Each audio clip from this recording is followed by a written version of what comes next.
She rose like a rocket and she fell just as hard. Julie Payette, the 29th Governor General, resigned suddenly before a damning report about harassment and bullying inside Rideau Hall was actually made public.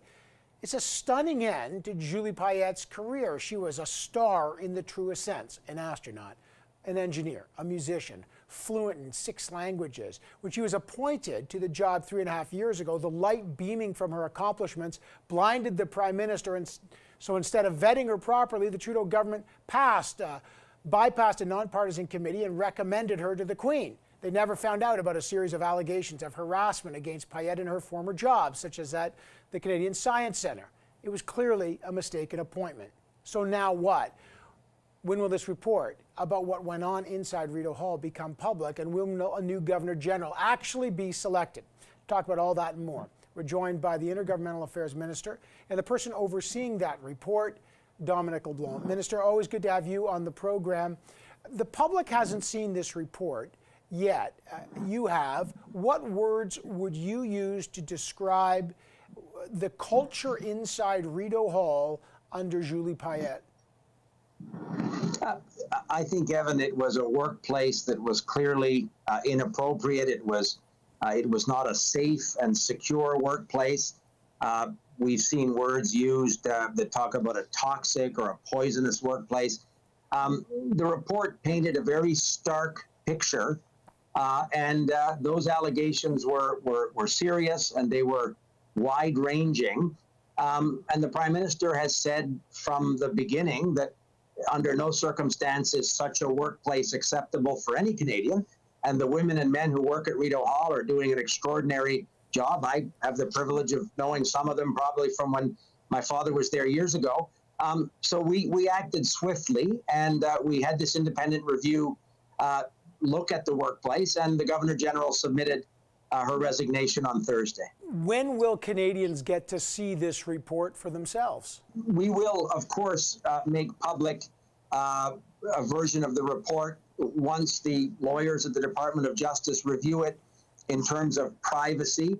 These were interviews that were conducted with an expectation and an undertaking of confidentiality by the independent reviewer, and the federal privacy laws apply. So the lawyers are right now finalizing and translating a version of the report that can properly be made public.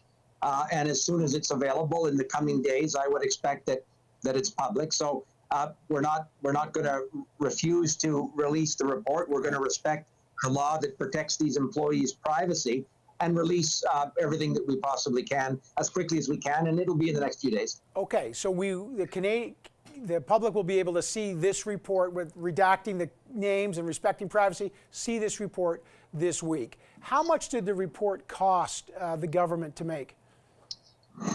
So the final cost of the report, Evan, I think is $391,000, so close to $400,000 will be the ultimate bill for the independent experts. And it's a national firm called Quintet with experience across the country in this kind of complicated workplace review. So the report will have ended up costing about $391,000. Okay, that's not the only cost for Canadians now. Julie Payette served 3.5 years, which is about half of a normal term. She's now entitled to a full pension, and Governor Generals are also entitled to a lot of travel perks and other perks. The government, I understand, can do nothing about the pension. She's going to get this index pension. Will your government try to roll back or limit the travel perks she now gets? So obviously, as you say, the retirement benefits are prescribed by law. They are literally in a statute, in a law that gives her the retirement benefit to which she's eligible. The other expenses are for functions because one has held that particular job. So if you're invited to speak at a university or at a conference or something, there are some allowances that former governors general benefit from. We're always looking at ways to ensure greater transparency and to ensure that kind of expenditure is in the taxpayer's interest. Right. But you can roll that back. Like you guys have discretion over that, as I understand. I mean, look, she's going to get a lifetime pension for 3 years' work. I think for a lot of Canadians, She never lived in Rideau Hall. She obviously harassed. There was allegations of harassment and toxicity in there, so she didn't do a great job. Why should taxpayers now fund her to travel around anywhere?